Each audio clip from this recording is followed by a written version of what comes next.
ədalətsiz mübarizə əslində zəfər sayılmaz. O özü zülmdür.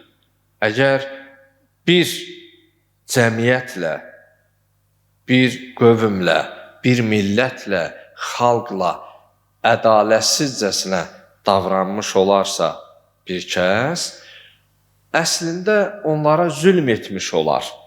Amma İslam ali din olduğundan, sülh və ədalət dini olduğundan, İslam düşmənə belə rəhm göstərəcək qədər uca bir dindir. Necə ki, döyüş zamanı Peyğəmbər Salavatullahın azyaşlı uşaqlara, qadınlara, qocalara və rahiblərə toxunmayın deməsi məhz İslamın düşmənə belə mərhəmətlə davranacaq qədər ali və uca bir din olduğunu biz görə bilirik.